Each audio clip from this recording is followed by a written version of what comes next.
Practical గా మనం ఏం చేసి చూపిద్దాం ముందుకి చంద్రబాబు నాయుడు గారు అన్నది ఇంపార్టెంట్ పాయింట్ అని 7 పాయింట్లతో ఒక మెమరాండం ఇచ్చారు ప్రధాని గారికి.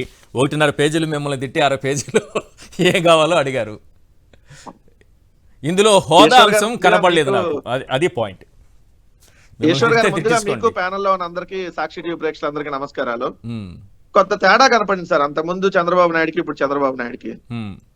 ఏం తేడా అంటే, మామూలుగా గన్నవరంలో ప్రెస్ మీట్, కరకట్ట మీద ప్రెస్ మీట్, ఢిల్లీలో దిగంగానే ప్రెస్ మీట్, మళ్ళీ బయటకు రాగానే ప్రెస్ మీట్లు. ఇన్ని ప్రెస్ మీట్లో అసలు ఒక ప్రెస్ మీట్ ఎక్కడ తగల.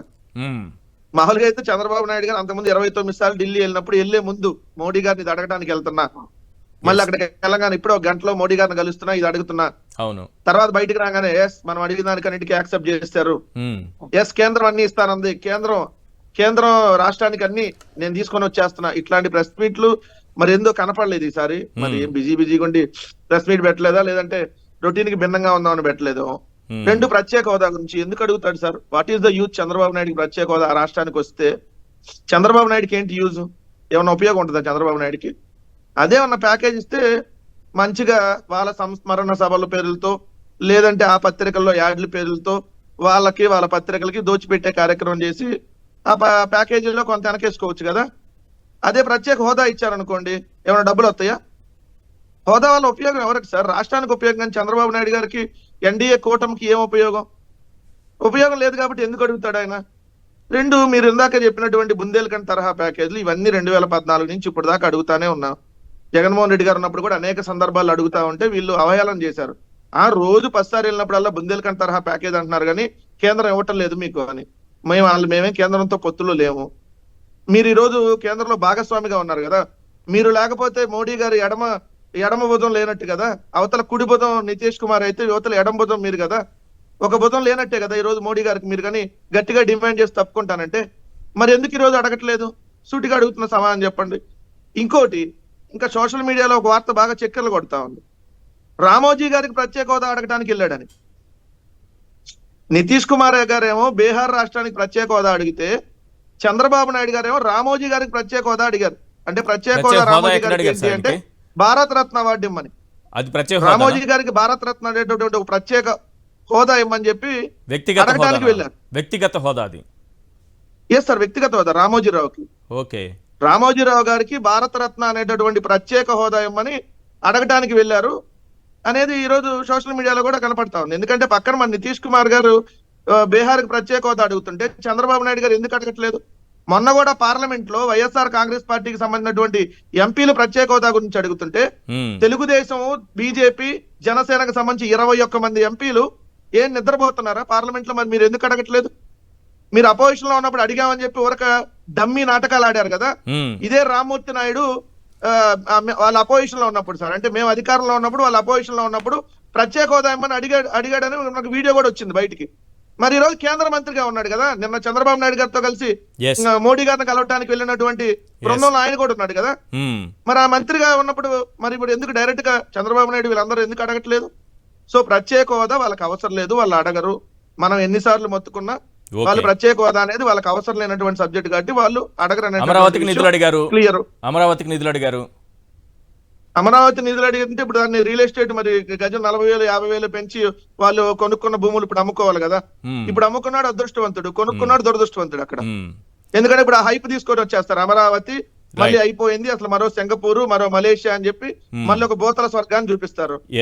అందుకనే ఉన్న కంపెనీలు కూడా కాదు సార్, క్యాప్జెమినీ అనేటటువంటిది విశాఖపట్నంలో రావడానికి వాళ్ళు 1000 మందికి అక్కడ ఉద్యోగాలు ఇవ్వడానికి వాళ్ళు యాక్సెప్ట్ చేసి రావడానికి వచ్చింది. ఈ రోజు చెన్నైకి తరలి వెళ్ళిపోయింది. ఎందుకు? వీళ్ళు అమరావతి ఇప్పుడు రాజధాని, మొత్తం అమరావతి, దీన్ని మేము 1,00,000 కోట్లు పెట్టి ఇక్కడే కడతామనంటే ఎవరుగా రాజధానిలో ఎవరన్నా రావడానికి ఇష్టపడతారు, కానీ రాజధాని కాని ప్రాంతానికి ఎవరన్నా రాష్ట్రానికి ఇష్టపడతారా? పల్లెటూరులో వచ్చి ఉండడానికి ఎవరన్నా ఐటీ ఎంప్లాయీస్ ఇష్టపడతారా? లేదంటే కాస్మోపాలిటన్ సిటీలో ఉండడానికి ఇష్టపడతారా? మెట్రోపాలిటన్ సిటీలో ఉండడానికి ఇష్టపడతారా?